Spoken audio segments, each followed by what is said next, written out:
예, 내일 모레가 우리 민족의 큰 명절인 설날입니다. 음력으로 정월 초하루 되는 날입니다. 대부분 고향을 찾고 또 다른 계획이 있는 분들은 여행을 해외로 많이 나가는 추세라고 합니다. 관광, 여행, 휴가 이런 목적들로 분주하게 이 설 명절 연휴를 보내리라고 생각합니다. 우리들은 그 연휴 기간 가운데 이렇게 주일을 맞이해서 성별된 생각과 마음을 가지고 예배에 참석하고 있습니다. 참으로 귀한 모습입니다. 하나님이 칭찬하시며 기뻐하는 모습입니다. 그런데 우리가 이 칭찬과 이 기쁨 속에서 성경을 보면서 다시금 옷깃을 여며야 된다고 생각을 합니다. 성경은 교회에 들어와서 이렇게 하나님을 향해서 예배 드리는 자들에게 무엇을 해야 한다고 하는 것을 늘 가르쳐 주고 있기 때문입니다. 성경이 일러주시는 말씀대로 우리는 믿음 생활을 하고 있는가, 또 정말 하나님이 기뻐하시는 우리들의 믿음의 방식이나 모습은 무엇인가 하는 것을 성경을 통해서 살펴보고 그것에 집중해서 하나님을 기쁘시게 해야 한다고 생각을 합니다. 성도는 여러 가지 의미로 성도라고 하는 우리들의 그 직분, 우리들이 불려지는 이 이름에 대해서 생각할 수 있습니다만, 이 성도는 저는 오늘 이 시간에는 정말로 손꼽아 기다리는, 과거에 설날 즈음에서 설날을 어렸을 때 손꼽아 기다린 경험이 있습니다. 성도들은 그와 같은 심정으로 정말 간절히 뭔가를 기다리는 자들이다. 성도의 정의를 성경은 말씀하고 있습니다만, 그리스도 안에서 신실한 자들, 또 하나님을 경외하는 자들, 이렇게 정의하고 있습니다만, 오늘 이 시간에는 성도는 정말 기다리는 자들이다. 손꼽아 기다리는 자들이다. 한자어로 말씀을 드리면 학수고대라는 말을 여러분들 기억하실 겁니다. 학수고대, 학이죠. 학머리. 학이 두루미라고 하죠. 두루미입니다. 흰색 두루미. 그 흰색 두루미 목이기입니다. 머리를 쭉 빼고서 기다리는 모습에서 학수고대라는 말이 나온 걸로 저는 생각을 합니다. 학수고대. 학처럼 머리를 길게 빼서 뭐가 오기를 기다리는 그런 모습. 성도는 그렇게 주님이 오시는 것을 학수고대하는 아주 신실한 자들이다라고 여러분들에게 말씀드릴 수 있습니다. 설날을 어렸을 때 학수고대하면 그 고대한 보람이 좀 있습니다. 제 어릴 적 기억에 넉넉하지 않은 가정에서 농촌에서 자랐는데, 이 설날이 되면은 그동안 먹지 못했던 참 그 귀한 음식들을 배불리 먹을 수 있었다. 떡국이라든지 소고기라든지 여러 가지 설 음식들을 먹고 즐기는, 그래서 그날이 그리워지고 기다려집니다. 또 하나는 설 되면 세배를 하면 어른들이 많은 용돈은 아니지만은 그런 대로 참 평소에 받을 수 없는 용처가 없는 용돈을 받게 돼서 아주 기쁩니다. 설날 되면 또 설빔도 1년에 몇 번 되지 않는 옷을 선물 받는 날이기도 합니다. 그래서 그날이 오기를 아주 무척 기다리고 학수고대했던 그런 기억이 있습니다. 성도라면 항상 우리는 깨어서 예수님이 오실 걸 학수고대하는 자들이다. 저는 이렇게 말씀드리고 싶습니다. 그런 의식을 가지고 24시간 깨어서 생각할 수는 없지만은 적어도 하나님을 생각하고 예배에 함께하는 그 순간에는 학수고대하는 마음으로 앉아야 합니다. 기도하는 순간에도 우리들에게 필요한 것, 있어야 될 것, 여러 가지 요청사항들을 고백하고 그것을 나열하기 전에 주님이 정말로 약속하신 대로 오시는 것에 대해서 저는 학수고대합니다. 학수고대. 학이 목을 쭉 빼고서 바라보듯이 주님이 오시는 것을 기다려야 한다는 겁니다. 비슷한 말로 오매불망이라는 단어, 사자성어도 있습니다. 오매라고 하는 건 이제 깨어있을 때나 잠잘 때나 그런 뜻입니다. 깨어있을 오자 거로 이해를 합니다. 잠자는 거, 목매. 깨어있으나 잠잘 때나 잊지 않는다는 거죠. 불망, 그리워한다는 거죠. 이 성도는 또 이렇게 오매불망하는 자들이어야 합니다. 예수님이 오셔서 예수님과 결혼할 것, 그 꿈을 자나깨나 잊지 않고 기다린다, 그리워한다, 사모한다.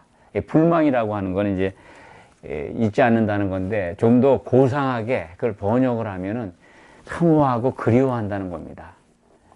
성도가 이 세상에 속한 것에 빠져가지고 부자 되기를 원하고 모든 것이 형통하기를 원하는 그런 의식 속에, 그런 생각 속에 있다면 정말 잘못된 겁니다.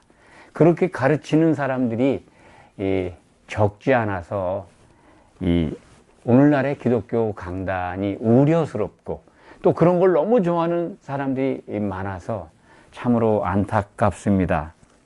성도의 기본 자세는 이 세상에 속한 것보다는 성경이 일러주는 대로 하나님의 뜻이 이루어지기를 기도하는 것입니다.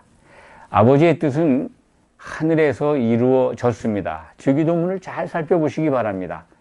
하늘에서 아버지의 뜻이 이루어진 것 같이 땅에서도 하나님의 그 뜻이 이루어지기를 기도하라고 예수님은 가르쳐 주셨습니다. 그 하늘은 창조되지 않은 하나님이 본래부터 계시던 하늘입니다. 성경에서 그 하늘을 단수의 하늘이라고 합니다. 셋째 하늘입니다. 신약성경 사도 바울이 기록한 고린도 후서에 기록되어 있습니다. 셋째 하늘에 사도 바울은 그 영이 이끌려가서 그 하늘을 보았습니다. 그것을 고백해서 기록해 놓고 있습니다. 그렇다면 이 창조된 이 하늘은 창세기 1장 1절로부터 보면 쌍수의 하늘입니다. 이 부분을 잘 이해하고 받아들이시기 바랍니다. 이 창조된 하늘들은 같이 붙어있는 보이는 하늘과 보이지 않는 하늘, 이 짝으로 되어 있다는 겁니다. 이거에 대한 이해가 부족하기 때문에 나온 것이 죽으면 천국 간다라는 이론입니다. 하늘의 나라, 하늘 속에 있는 하늘나라는 죽으면 가는 걸로 이렇게 접목하기 때문에 하나님 나라에 대한 이해가 어긋나 있습니다. 지금 우리는 성도로 부름을 받았습니다. 청함을 받았습니다. 교회 안에 들어오는 하나님의 은혜 속에 있습니다. 이 교회는 하나님의 나라인 하늘들 가운데 보이지 않는 하늘 속에 하나님의 통치가 임하는 공간에 있는 겁니다. 그러니까 창조된 하늘들을 이해하지 않으면 너무나도 신앙이 잘못됩니다. 저도 신앙의 초기에 이렇게 알았습니다. 죽으면 천국 간다라고. 그런데 이것을 말씀드리면 굉장히 어려워합니다. 아주 불편해하는 분들이 많아요. 이 창조된 하늘과 창조 이전에 있었던 하나님의 하늘, 그 하늘에서 하나님의 뜻이 이루어졌는데 그 뜻은 우리가 늘 말씀드립니다만 에베소서 1장 4절에서 6절 사이에 기록이 되어 있습니다. 창세전에 기뻐하시면서 세우신 뜻이 있는데 하나님은 그 뜻을 반드시 이루시겠다는 겁니다. 그 뜻은 창세기 2장 24절에 기록되어 있습니다. 남자와 여자가 반드시 한 몸을 이루게 하겠다는 겁니다. 그러니까 그것을 에베소서 5장 31절, 32절에는 하나님의 가장 큰 비밀이라고 우리에게 일러주면서 똑같은 창세기 2장 24절의 말씀을 인용하고 있습니다. 그러면서 이것은 그리스도와 교회에 관한 비밀이다. 그러니까 남자는 그리스도고 여자는 교회라는 겁니다. 우리는 교회의 지체로 들어와 있습니다. 이것을 잊지 마시기 바랍니다. 각자가 신부라고 오해하는 경우도 많이 있습니다만 오늘은 우선은 이 하늘들에 대한 오해를 좀 다 푸시기 바랍니다. 잘못 접목된 것을 고집하지 마시기 바랍니다. 어떤 분들의 말을 듣고 또 많은 분들한테 그런 얘기를 듣습니다만 저 목사는 뭐 설교할 적마다 계시록을 이렇게 인용해서 말을 하는데 좀 이상하다. 그렇게 말씀하는 분들도 있습니다. 사실 저도 신앙의 초기에 그랬습니다. 요한계시록을 가르쳐 주지 않습니다. 요한계시록을 본문으로 채택해서 설교하는 걸 몇 번 들은 적이 없습니다.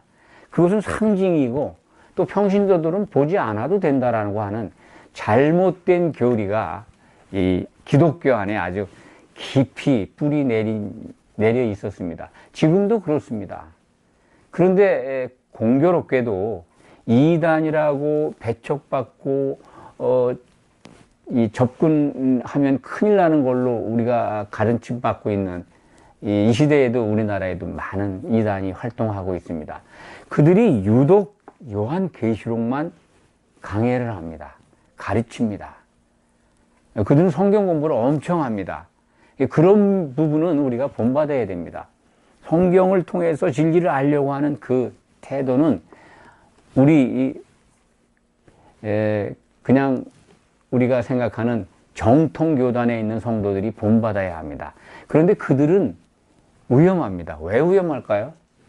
성경은 열심히 보는데 끝이 다릅니다. 아주 위험한 끝이 다른 것이 이단의 특징이죠.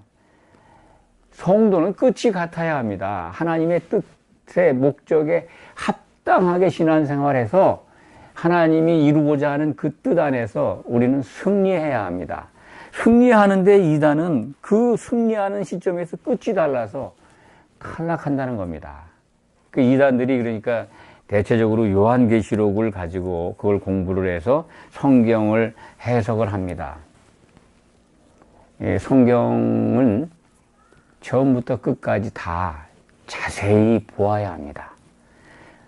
요한계시록이 어렵고 너무나 난해하기 때문에 보지 말아야 된다? 그렇지 않습니다. 요한계시록이 아니면 구약과 신약에 기록되어 있는 여러 가지 잘 알 수 없는 것들을 풀 수가 없습니다. 해석이 안 됩니다. 그리고 성경의 여러 가지 결론들이 다 계시록에 담겨 있습니다. 하나님이 세우신 뜻이 어떻게 이루어져야 하는가를 우리는 그걸 통해서 볼 수가 있습니다. 그래야 안심하고 하나님이 성도들을 향해서 어떤 계획을 갖고 계신가를 알 수 있는 거 아니겠습니까? 그래야 하나님은 우리가 혼인잔치에 참여해서 하나님이 세우신 그 뜻을 이루고자 하는 게 목적이구나 하는 걸 발견하게 됩니다. 혼인잔치에 우리가 들어오기를 기뻐하시고 바라시는 것이 하나님의 뜻입니다. 그래야 우리의 신앙이 승리하는 겁니다. 그것을 오늘 본문에서도 우리가 알 수가 있습니다. 혼인잔치에 어떤 임금이 자기 아들을 위해서 잔치를 준비합니다. 보면은 이 비유로 그 당시에 예수님 공생의 당시에 비유로 많은 따라오는 백성들에게 말씀하신 예수님의 설교입니다. 2절에 보면 마태복음 22장 2절에 보면 천국, 이게 하나님의 나라입니다. 이미 임해 있습니다. 천국이 임해 있는 것은 여러분들에게 많이 말씀을 드렸습니다. 세례 요한 때부터 곧 예수님이 성령 세례를 받고 성령을 힘입어서 일을 시작한 그때부터 하나님의 나라는 보이지 않는 하늘에 이 하늘들 가운데 임해서 지금 역사하고 있습니다. 그 천국, 그 하나님의 통치 안에 일어나는 일들은 중에 비유로 지금 어떤 임금이 하나님이시죠. 하나님이 자기 아들을 위해서 혼인잔치를 준비하고 있습니다. 그 자기 아들이라는 것은 예수님이겠죠. 예수님의 결혼식을 준비하는데 여기 중요한 게 4절에 오찬을 준비했다고 기록되어 있습니다. 오찬. 혼인잔치에 오찬과 만찬이 있습니다. 성경에서 성경의 기록으로 우리는 찾을 수가 있습니다.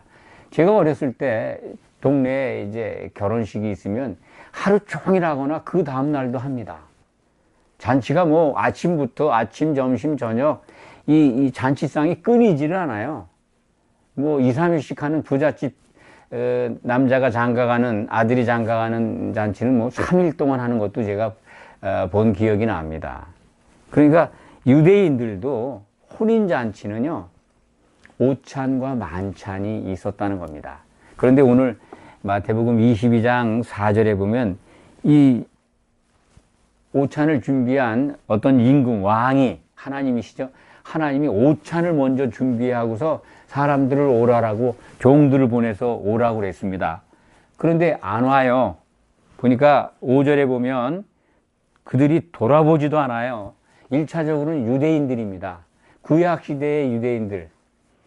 그들에게 하나님의 오찬에 하나님이 준비한 그 잔치에 참여하라고 초청을 했는데 그들이 다 사양을 해요.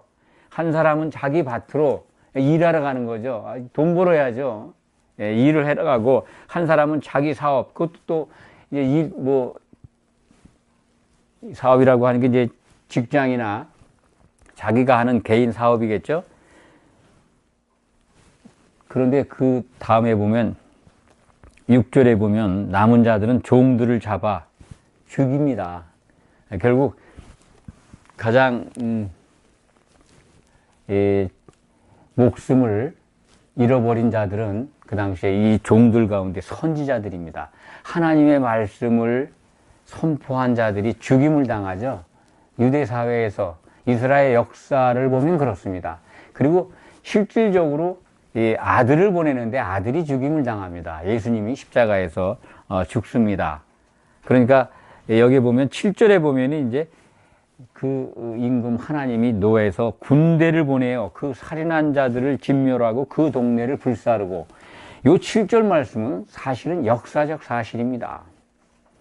예수님이 십자가에서 죽고 부활 승천하신 다음에 AD 주후 70년에 예루살렘은 아주 초토화가 됩니다. 로마 10군단이라고 기억이 됩니다. 로마 군대 디도 장군이 와가지고 로마 장군과 병력이 와서 예루살렘 성을 다 헐어버립니다. 아주 그때 회파되고 아직 세워지지 않았습니다. 하나님께서 그렇게 징벌하신 겁니다. 그리고 뿐만 아니라 그 당시에 있던 헤롯 성전을 돌 위에 돌 하나도 남기지 않고 다 무너뜨렸습니다. 이 성전을 파괴했다는 것은 하나님이 이제 그러한 건물 성전을 사용하지 않으신다는 겁니다. 필요 없다는 겁니다.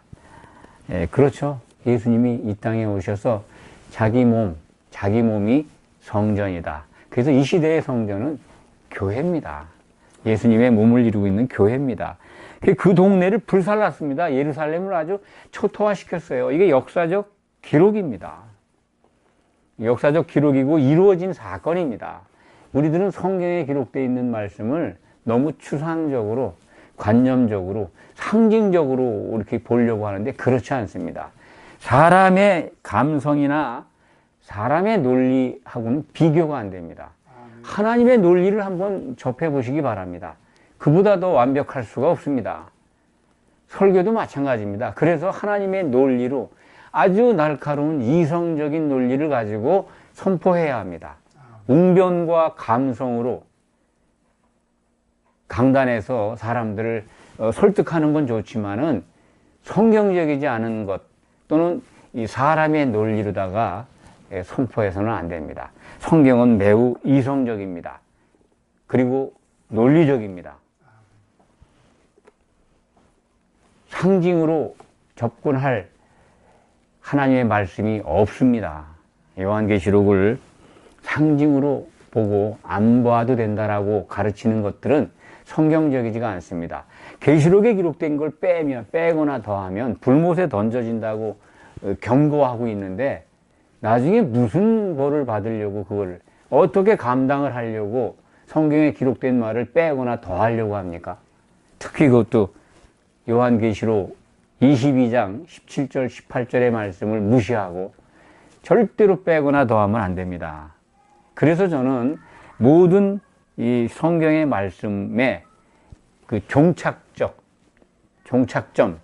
결론된 요한계시록을 기준해서 그것을 적용해서 여러분들에게 말씀을 이렇게 알려드리고 있습니다. 그러니까 전혀 이상한 설교야, 이단 아니야, 이렇게 생각하는 분들이 있다면 안심하시기 바랍니다. 불편하시면 방송 안 듣고 나가셔도 됩니다. 그것은 여러분들이 갖고 있는 또 앞으로 받아야 될 은혜의 넓이라고 생각을 합니다. 예. 오늘 말씀 계속 이어가겠습니다. 예루살렘이 회파됐습니다. 그래서 하나님은 이 혼인잔치, 오차는 준비했는데 먼저 청한 사람들은 외면하고 있습니다.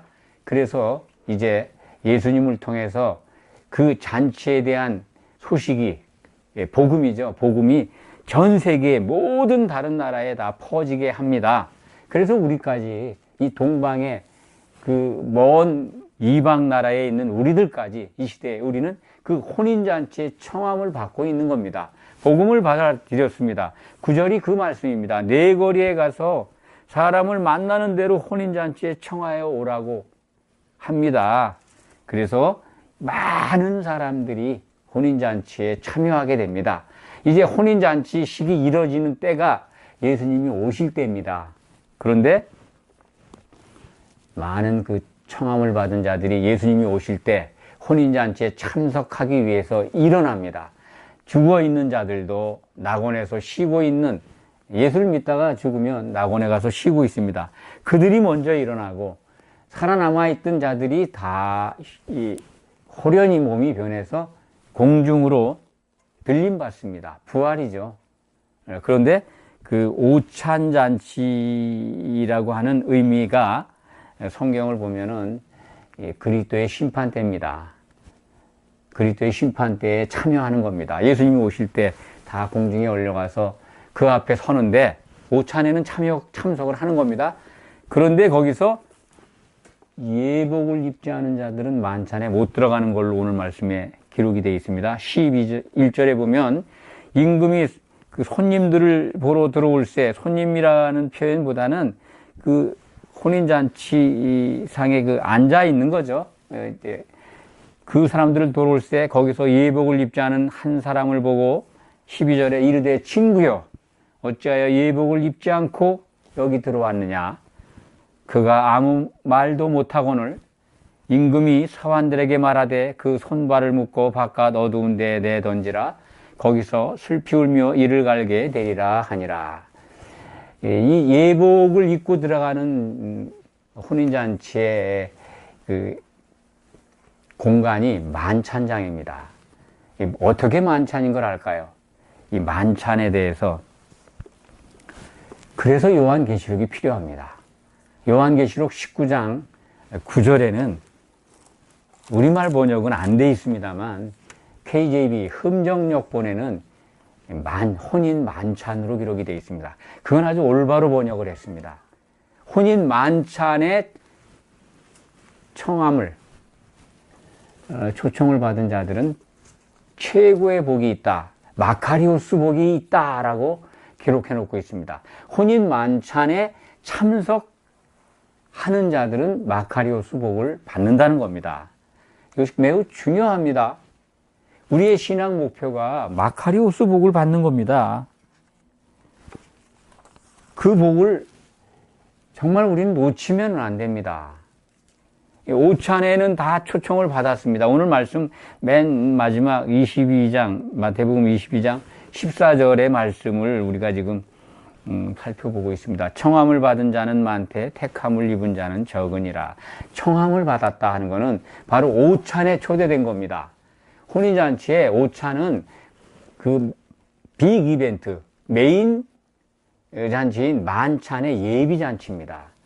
다 오라는 거예요. 그래서 오찬부터 시작이 되는 겁니다. 혼인잔치. 그런데 메인은 신랑과 만나서 그 잔치를 먹고 마시고 즐기는 것은 만찬입니다.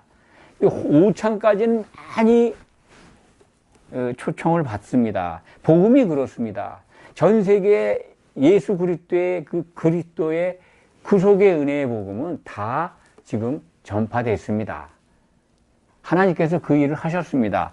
사도들은 이 복음에 관한 것을 기록으로 남겨서 신약 성경을 완성했습니다. 그래서 구약과 신약이 한데 묶여서 하나님의 복음은 전 세계에 다 하나님의 방식대로 전파되었습니다. 많은 사람들이 일꾼으로 사용이 되었습니다. 그런데 그래서 교회 안에 들어와서 하나님의 존재와 하나님을 향하여 믿음이 나타나고 있고 교회가 많이 세워져 있고 하나님의 그 복음을 받아들이고 있습니다. 그런데 그것으로 끝나는 게 아니라 오찬으로 끝나는 게 아니라 만찬에 예복을 입고 들어가야 된다는 겁니다. 만찬장에. 그래야 신랑을 만날 수 있습니다. 신랑 만나는 게 꿈인데 신랑 없는 밥만 먹고 그냥 만찬에 못 들어간다면, 오찬만 먹고 만찬에 못 들어간다면 그건 정말 황당한 일입니다. 그래서 오늘 말씀을 보면 청함을 받은 자는 많되 택함을 입은 자는 적다. 오찬에는 많이 참석하는데 그리스도라는 이름을 받아들여서 믿는다고 교회에 들어온 자들은 많은데 만찬에 들어가는 예복을 입은 자들은 없다는 겁니다. 예복을 입을 수 있는 자들은 적다. 이 예복에 대해서 그러니까 우리는 깊이 생각해 봐야 합니다. 어떤 예복일까? 혼인잔치에 지금 비유로 말씀하시는 거지만 예수님이 오실 때 혼인잔치에 들어갈 수 있는 이 성도들이 입을 예복이 뭘까? 신약 성경을 통해서 우리가 살펴보면 갈라디아서 3장 27절에 이런 말씀이 나옵니다. 누구든지 그리스도와 합하기 위하여 세례를 받는 자는 그리스도로 옷 입었느니라. 그리스도의 옷을 입어야 한다는 겁니다. 함께 입는 겁니다. 각자가 그리스도의 옷을 입을 수 있다라고 생각할 수 있습니다만 요한계시록에 가면은 한 벌 옷을 성도들이 같이 입고 있습니다. 다 그 옷에 다 박혀 있어요. 우리들은 생각할 수가 없습니다. 상상이 안 가죠? 어떻게? 우리 각자가 다 인격이 있고 개성이 있고 목숨이 있고 이런데 어떻게 우리가 한 벌 옷을 입을까? 군뱅이가 매미가 되는 세계를 상상하겠습니까? 누에가 뽕잎을 먹고 있을 때, 애벌레 때, 또 번데기가 됐을 때 그 과정이 지나서 나비가 된다는 거, 나비의 세계를 상상할 수 있을까? 그렇게 생각해 보시면 됩니다. 우리가 어떻게 그리스도의 신부인 옷, 그 세마포 신옷을 어떻게 함께 입을까? 상상이 안 가지만은 우리는 그렇게 변할 겁니다. 애벌레가 어떻게 나방의 세계를 알겠습니까? 그러니까 그렇지만 하나님은 그것을 상상할 수 있을 정도로 일러주고 있습니다. 한 벌 옷을 함께 입는 겁니다. 그래서 그리스도로 옷 입는다고 하는 것은 우리들 노력으로 우리가 어떻게 하면 옷을 입을까 하는 그런 고민도 있습니다만 성경을 통해서 우리가 발견할 수 있는 건 성령 안에 있으면 그것이 그리스도의 옷을 입게 된다 하는 것을 알게 됩니다. 여기 보면은 그리스도와 합하기 위하여 세례를 받는 자, 세례라고 하는 것은 우리말 한자어로 번역을 해보면 잘못됩니다. 이게 씻는 겁니다. 씻는 예식인데 이 성경이 말하는 세례는 잠기는 겁니다. 침례입니다. 침례. 그러니까 성령에 잠기면 우리는 그리스도로 옷 입을 수 있다는 겁니다. 그러면 만찬장에, 혼인 만찬에 참여하기 위해서 예복을 입어야 되는데 예복을 입는 길은 성령에 잠겨 있으면 된다는 겁니다. 간단하죠.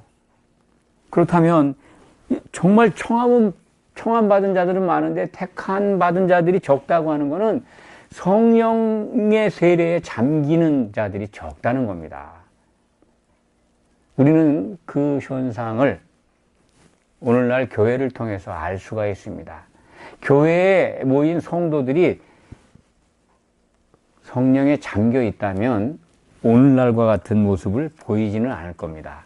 그렇게 갈갈이 찢어져서 싸우고 세상 사람들의 손가락질의 대상이 되고 지탄의 대상이 되고 염려의 대상이 되지는 않을 겁니다.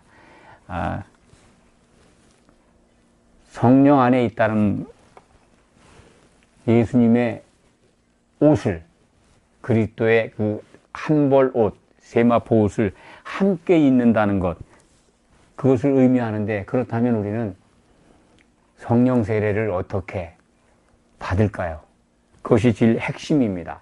그래야 만찬장에 들어가니까 최고의 복인 혼인 만찬에 청함을 받은 자들은 복이 있다라고 성경은 결론을 내고 우리에게 일러주고 있으니까 우리는 그 길을, 그것을 이루어야 되지 않겠습니까?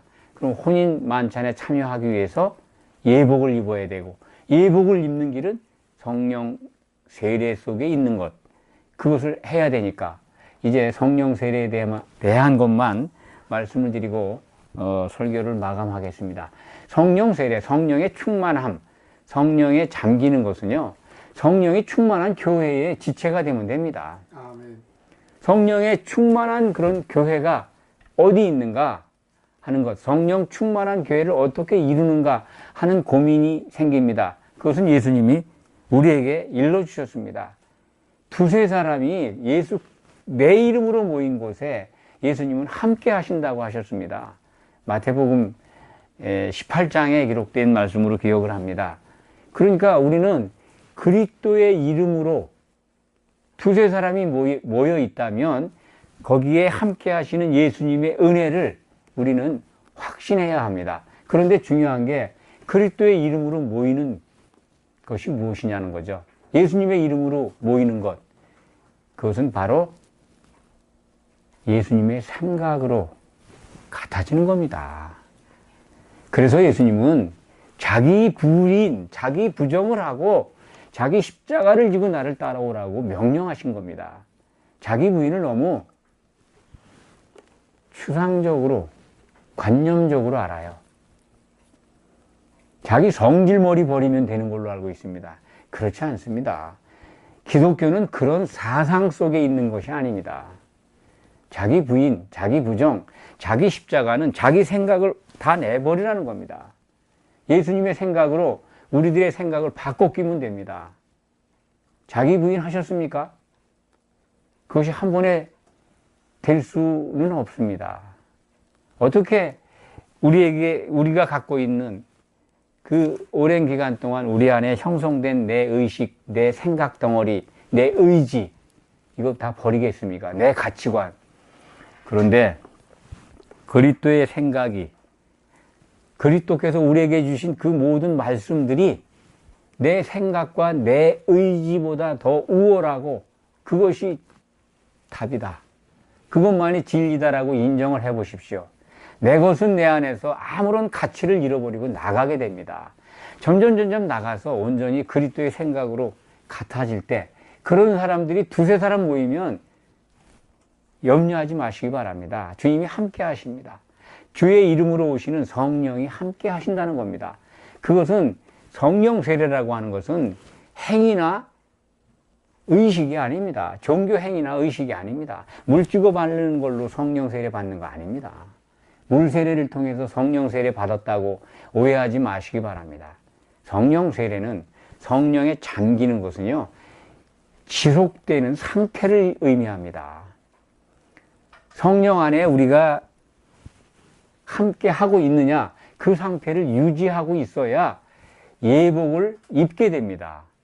혼인 만찬에 참여하게 됩니다. 예수님의 혼인식에 참여하게 되는 겁니다. 그것이 성도의 로망, 목적이라고 말씀을 드렸습니다. 이 꿈이 우리들에게 반드시 이루어져야 합니다. 그것을 위해서 우리는 지금 이렇게 주일 예배에 참석했습니다.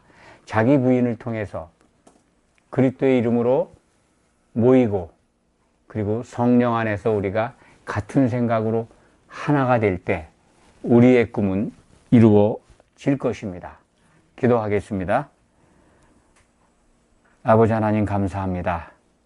최고의 복인 마카리오스 복, 혼인 만찬에 청함을 받은 자들은 복이 있다라는 그 말씀을 붙잡고 우리는 소망을 갖습니다.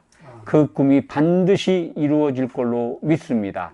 우리 모든 성도가 그 꿈을 이룰 수 있도록 하나님의 크신 은혜와 사랑을 간절히 간구합니다. 아멘. 이루어 주시옵소서. 예수 그리스도의 이름으로 기도하옵나이다. 아멘.